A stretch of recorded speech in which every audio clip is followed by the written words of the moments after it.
कि आखिर मैं नेता विरोधी दल से पूछना चाहता हूं कि अगर हमारा कोई पर्व और त्योहार है या किसी का भी है,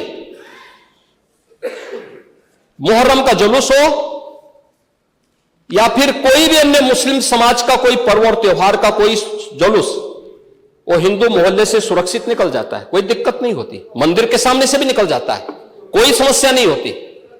लेकिन इस समस्या केवल वहीं पे क्यों खड़ी होती है जब कोई हिंदू शोभा यात्रा किसी मस्जिद के सामने से, किसी मुस्लिम बाहुल्य क्षेत्र से निकलती है, तब क्यों तनाव पैदा हो जाता है? तभी क्यों झंडा लगाने में क्या समस्या आ रही है? क्या भारत की धरती पे केसरिया झंडा नहीं लग सकता? क्यों नहीं लग सकता? क्यों नहीं लग सकता? मैं यही पूछना चाहता हूं, आखिर ये दंगे क्यों किए जाते हैं? और बहराइच का मामला, महाराजगंज उस कस्बे का, जहां के बारे में आप कह रहे हैं कि लगातार मुस्लिम बस्ती थी, मोना जी ने भी इस बात को कहा कि बस्ती थी, प्रशासन नहीं था, 4 कंपनियां पुलिस थी वहां पे, और दंगा सड़क पे नहीं हो रहा था, गोली घर के अंदर से चल रही थी। जिस निर्दोष राम गोपाल मिश्रा की हत्या हुई, और घर के अंदर से गोली चला करके उसकी निर्मम हत्या की गई। हमें इस सच्चाई को स्वीकार करना चाहिए। ये दंगा सड़क पे आमने सामने नहीं था। अगर पुलिस घर के अंदर घुसती तो लोग फिर कुछ और आरोप लगाते। पुलिस ने बचाव करने का अपना प्रयास किया, 4 कंपनियां वहां पे थी, और आप कह रहे हैं कि माननीय मोना जी ने भी कहा कि भारतीय जनता पार्टी के विधायक ने आरोप लगाए। भारतीय जनता पार्टी के विधायक ने इस हल्दी की घटना को लेकर के नहीं, इस महाराजगंज कस्बे की घटना को लेकर के नहीं, ये उस समय बहराइच कस्बे में थे, और बहराइच कस्बे में इनकी गाड़ी पर हमला हुआ, जो वहां से 30-35 किलोमीटर दूर है। वहां पे एक पथराव हुआ था। मैंने भी इनको कहा था, मैंने कहा देखो तुम्हारे उस क्षेत्र में दंगा हुआ है, तुम वहां तत्काल जाओ, लोगों को कंट्रोल करो। लेकिन उसको कैसे तोड़ मरोड़ करके प्रस्तुत किया जा रहा है। इन्होंने जो तहरीर दी वो दूसरे मामले में दी है, उसका इस घटना से कोई लेना देना नहीं, लेकिन उसको किस तरीके से जोड़ करके देखा जा रहा है।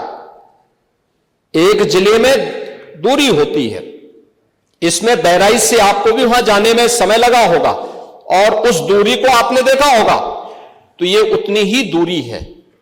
उस घटना को उससे नहीं जोड़ के देखा जा सकता। लेकिन मैं पूछना चाहता हूं कि हिंदू मोहल्ले से और हिंदू मंदिर के सामने से मुस्लिम जुलूस निकल सकता है, तो मुस्लिम मोहल्ले और मस्जिद के सामने से कोई हिंदू शोभा यात्रा क्यों नहीं निकल सकती? क्यों नहीं निकल सकती? और यहीं पे विवाद शुरू होता है। यानी आप चाहते हैं कि आपके पर्व और त्योहार तो शांतिपूर्ण तरीके से मनाए जाए। कौन नहीं कहता भी? आपके संबल में थे शिया सुन्नी का भी विवाद हुआ था 1976 में। पूरा विवाद तो शिया सुन्नी का था। उस समय जामा मस्जिद के कब्जे को लेकर के इसी बात का विवाद था। आप इस सच को धूल मत डालिए उस सच पे। और लखनऊ का शिया सुन्नी विवाद ये भारतीय जनता पार्टी की सरकार के समय ही समाप्त हुआ है।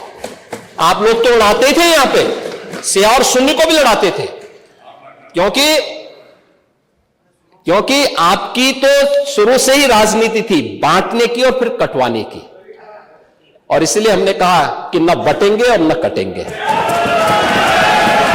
हम न बटेंगे और न कटेंगे। मुझे आश्चर्य होता है, अपने को शिक्षक कहते हैं श्री संग्राम सिंह यादव। सच को स्वीकार करने की सामर्थ्य नहीं, इसलिए चले गए। आप देखें, एक दोहरे चरित्र के व्यक्ति के द्वारा जो अपनी कुछ पंक्तियां पहले लिखी गई हैं और बाद में उसका चरित्र कैसे बदला है, मोहम्मद अल्लामा इकबाल के बारे में वही कहते हैं। यानी जो पहले कहते थे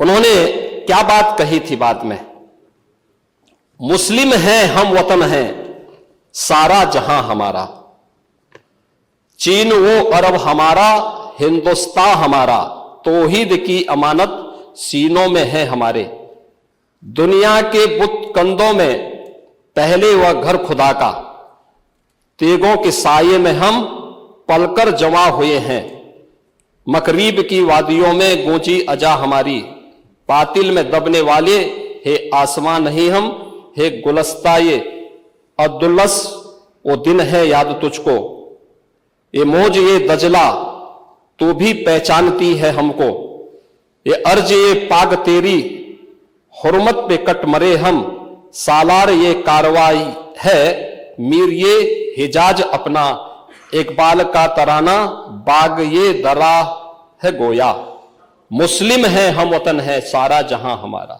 अब आप मुझे बताओ, क्या इकबाल को आप अपना आदर्श मानते हैं क्या? इस इकबाल को मानेंगे क्या? वो अपने को पेशे से शिक्षक कहते हैं, ऐसे शिक्षक छात्रों को पढ़ाएंगे तो दुर्गति कराएंगे ही कराएंगे।